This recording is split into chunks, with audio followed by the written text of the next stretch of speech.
धरती के सीने में छिपी एक अचानक हलचल ने चंद सेकंडों में हंसते खेलते एक देश को चीख पुकार और मलबे के ढेर में तब्दील कर दिया। 10 अगस्त 2026 की तारीख पश्चिमी कोलंबिया के इतिहास में बेहद काले दिन के रूप में दर्ज हो गई है। चोको इलाके में आए 7.4 की तीव्रता वाले भयानक भूकंप ने इस पूरी 21वीं सदी का सबसे दर्दनाक रूप दिखाया है। भूकंप का झटका इतना तेज था कि बहुमंजिला इमारतें ताश के पत्तों की तरह बिखर गई और देखते ही देखते चारों तरफ धूल का गुबार छा गया। लोग बदहवास होकर अपने घरों और दफ्तरों से बाहर सड़कों की तरफ भागने लगे और हर तरफ सिर्फ अफरा तफरी का माहौल बन गया।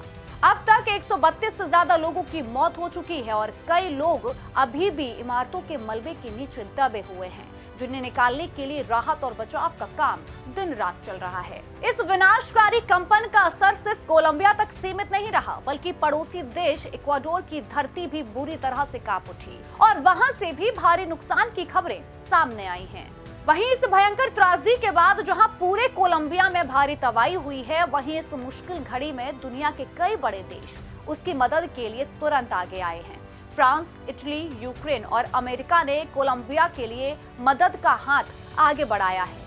इन देशों ने तुरंत राहत सामग्री, मेडिकल सहायता और मलबे में फंसे लोगों को ढूंढने वाले विशेषज्ञ रेस्क्यू दल भेजने की घोषणा की है, जिससे राहत कार्य और तेजी के साथ आगे बढ़ सके। अगर इस भूकंप के पीछे का वैज्ञानिक कारण समझें तो हमारी धरती कई बड़ी बड़ी चट्टानों की परतों पर टिकी हुई है, जिन्हें टेक्टोनिक प्लेट्स कहते हैं। कोलंबिया भौगोलिक रूप से 3 बड़ी टेक्टोनिक प्लेट्स के जटिल जंक्शन पर बसा हुआ है। यह समुद्र के नीचे स्थित नाज़िका प्लेट हर साल लगभग 55 से 60 मिलीमीटर की रफ्तार से दक्षिण अमेरिकी प्लेट की तरफ खिसकती है और उसके नीचे धंसती जाती है। इस बार ये भूकंप धरती की सतह से काफी गहराई लगभग 96 से 110 किलोमीटर नीचे आया था, जहां नीचे धंस रही नाज़िका प्लेट के अंदर भी भारी तनाव और दबाव के कारण अचानक चट्टान टूट गई और एक भारी मात्रा में ऊर्जा बाहर निकली। वैज्ञानिकों का साफ कहना है कि इस घटना में किसी इंसान का हाथ नहीं है, बल्कि ये पूरी तरह से एक प्राकृतिक प्रक्रिया है। कोलंबिया का ये इलाका पैसिफिक रिंग ऑफ फायर में आता है, जहां नाज़िका प्लेट के लगातार धंसने के कारण हर महीने हजारों छोटे मोटे भूकंप के झटके दर्ज किए जाते हैं। इससे पहले भी 1979 में इसी इलाके में ऐसा ही एक बड़ा भूकंप आ चुका है, इसलिए प्राकृतिक तनाव निकलने का एक हिस्सा मात्र है। कोलंबिया इस समय अपने इतिहास के सबसे बड़े दर्द से गुजर रहा है और मलबे में हजारों जिंदगियां दबी हुई हैं, जिनके परिवार उनको बाहर निकालने की कोशिश कर रहे हैं।